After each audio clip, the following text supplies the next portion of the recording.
Welcome to the heart of the American Southwest. If you ever wanted to step straight into a classic Western or feel completely wonderfully tiny, this is it.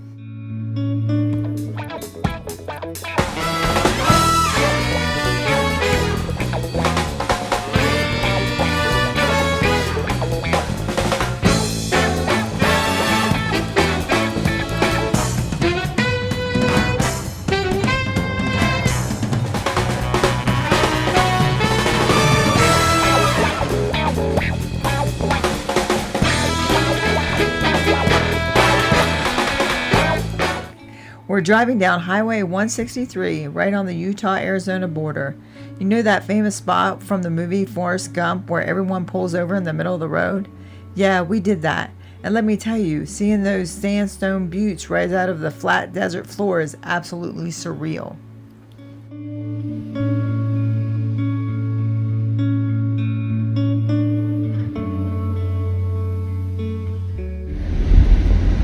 Right now, guys, this is the Forrest Gump point. So a lot of people stop here to take their pictures, and that's exactly what we're going to do. But if you look in the background, this is when Forrest was running up the mountain and turned around and stopped and said, "I'm tired, I'm going to go home."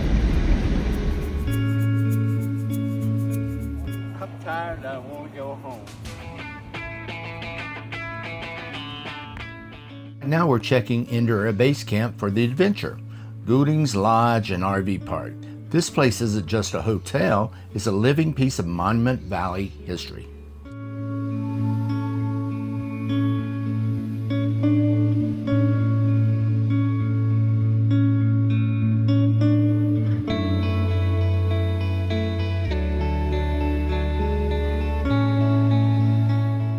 We're standing right in the original trading post, which is now a museum. Back in the 1920s, Harry and Leona Golding set up a trading post here. During the Great Depression, they actually traveled to Hollywood to show photos of the valley to director John Ford. That single meeting brought the movie industry here and changed this area forever. You can even see John Wayne's cabin used in the movie. She wore a yellow ribbon. The history is palpable.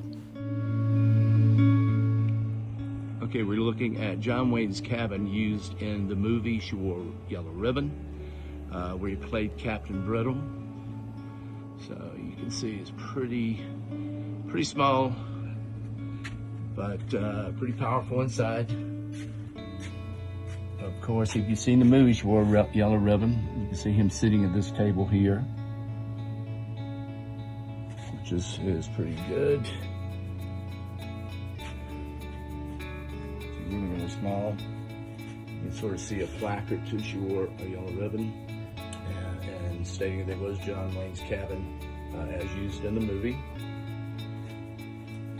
Over here we have some movie stills from She Wore a Yellow Ribbon. Of course, you get your John Wayne, your Ben Johnson up at the side. So if you haven't seen the movie, really good movie, by the way. John Agar, Harry Carey. Up the top again, you have John Wayne and Ben Johnson.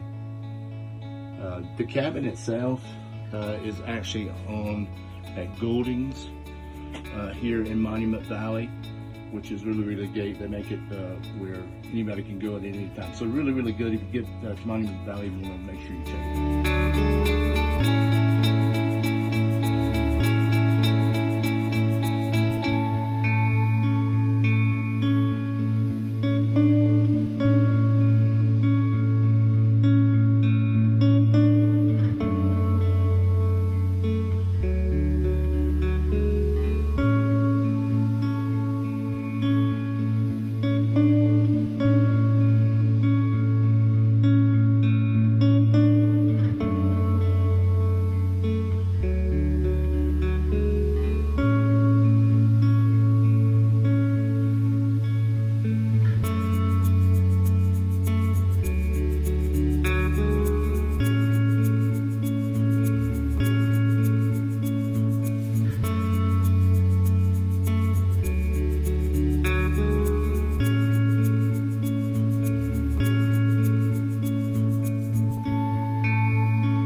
After soaking up the movie history, we headed across the valley to brave the famous 17-mile scenic loop inside the Navajo Tribal Park.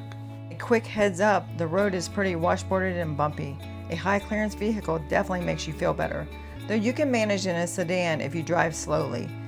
It cost about $10 per person to enter the park. Me and Dave opted to take a tour.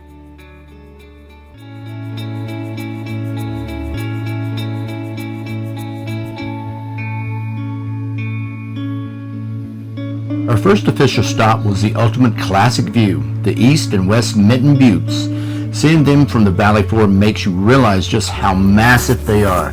They tower 1,000 feet above the desert. We continued down the dirt path past Maris Butte and the Three Sisters, which look like three tall figures standing side by side. Every time the sun moves, the red rock shadows completely shift the landscape. But the absolute highlight of the drive is John Ford's Point. Because we just learned about him at Goldings, standing here felt incredibly full circle. You stand right at the edge of a massive cliff looking over the entire valley floor. It is the definitive, quintessential image of the American West.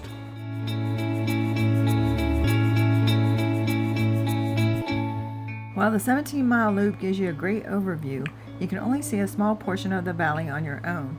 The rest of the backcountry is protected and restricted.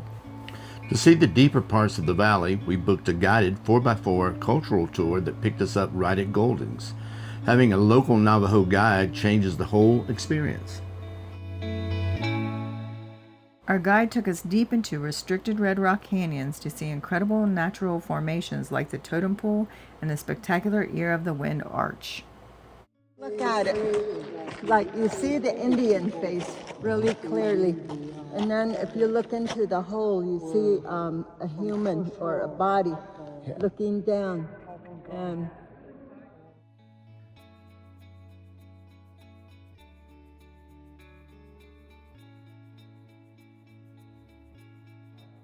So sit back, relax, meditate, recharge, reset your compass. If you know the lyrics, you're welcome to sing along. All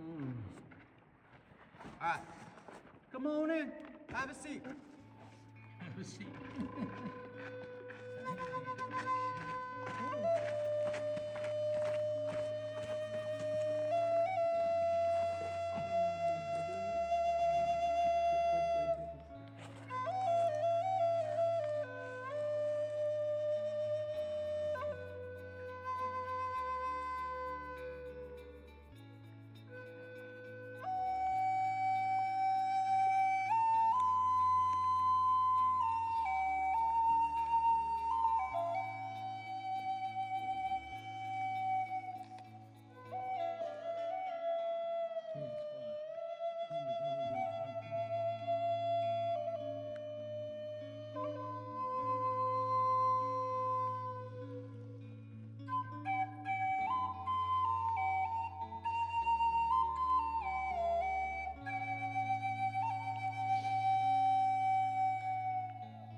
When they used to have enemies, they used the wind to circulate, and that's when they used the whistle, any kind of flute, playing flute. So a lot of the time, it's been very windy lately here. So we always tell these guys, Navajo men, that hey, stop it, stop playing your flute, because it does stir up, especially right here. You're making it windy out here. And it makes it stir up the wind. So that's where it's about creation. It's going to be written, I'm going to sing it in my native language. I'm a 100% native speaking woman. I hardly speak English. Only time I speak English is when I'm doing my work. So I tried passing it on to my grandkids and my families. You do have to teach them when they're still small. So it's a tongue twister when you like speak English, Navajo speak, you know, you go back and forth, and a lot of times it is a tongue twister.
So we are wrapping up our tour the Monument Valley, and our guide Helen has been wonderful. She's 100% Navajo, and this is pretty awesome. I say it's definitely a must-do if you do visit the area.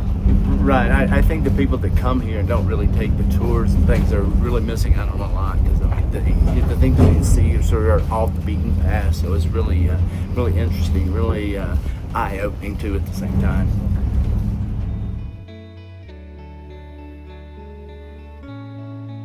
And then they always have cedar, like in between each log.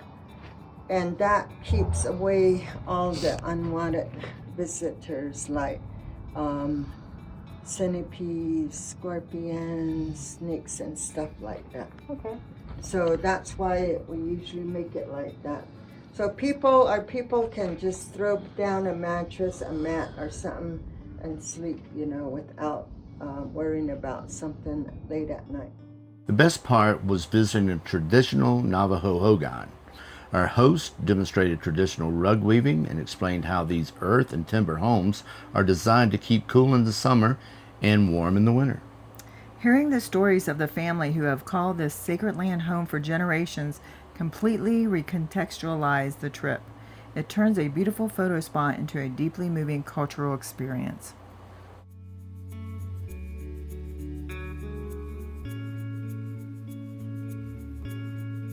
Done by hand with a lot of our rug weaving. That's why a lot of our rugs don't even complete it within until months just to be finished, because it takes a lot of patience into a lot of our work of art.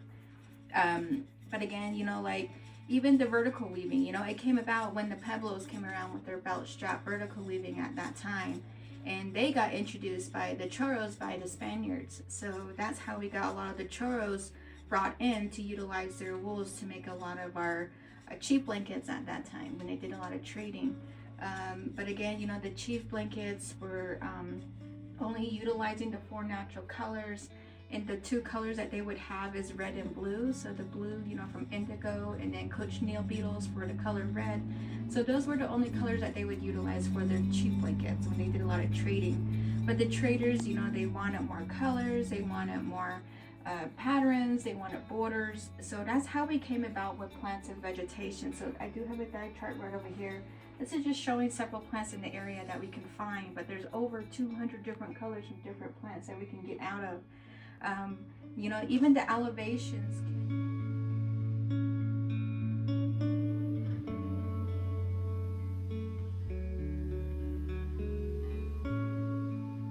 After finishing our cultural loop, we decided to take a short detour north into Utah. If you are already this close, you cannot skip Goosenecks State Park.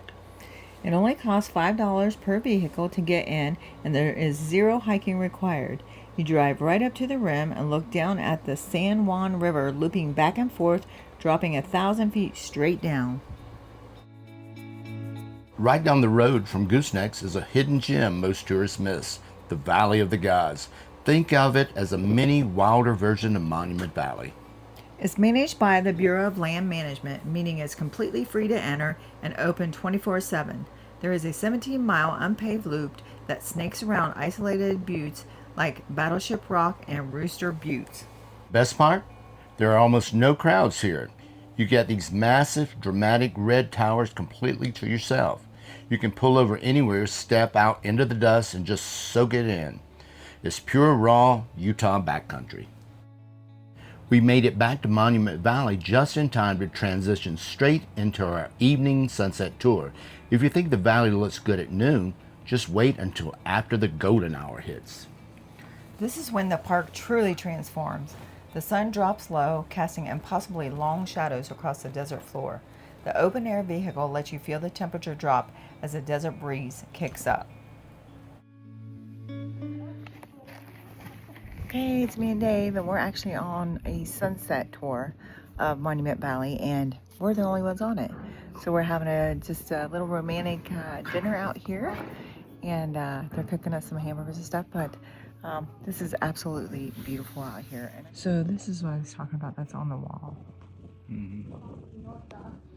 And I'm gonna go around here. So this is kind of where we're gonna have dinner tonight. I think it's just like hamburgers and stuff like that, like a little cookout and stuff. But it's like a little shelter, but we're like in a shaded canyon. David, wave and say hi. But this is actually really kind of cool. Just us two. And of course the tour driver and the cook, but other than that, it's really cool. So here's me and Dave's private little dinner here on the Monument Valley. Say hi, Dave. Hi. We're having hamburger, corn, beans, and cheesecake. I got lemonade. David's got Okay, so we're on our night tour, Sunsets tour, and guess what? Tour guide locked her keys in the car, so she had to go back, call back, and actually get somebody to come and pick us up. So, like we've said before, anything can happen when you're out camping, when you're out doing these tours. So make sure you just go with it and make the best of it. So, in doing so, we were able to actually see some things that we probably weren't going to be able to see otherwise. So, what did you think, Tina? Yeah, she took us on some really nice hikes. We'll show you some pictures of it. But right now, you can see behind us is Monument Valley. So we're up here to see the changes of the light. But actually, I think it's been really good having the breakdown, believe it or not. We got to hike, we got to hear some stories from her.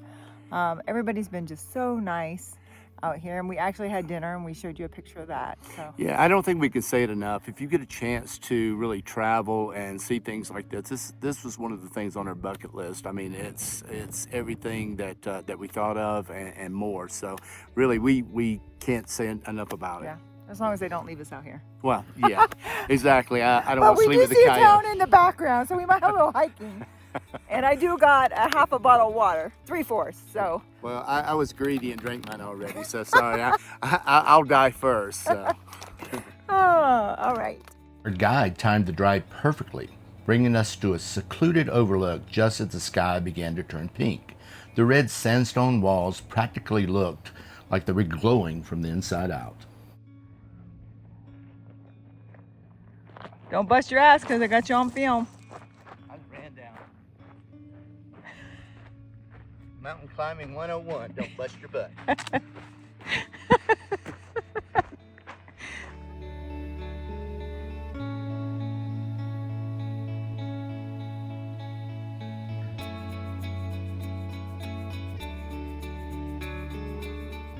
And here comes our ride. Here comes our tour bus. Marietta. There she is, Marietta. She's been awesome.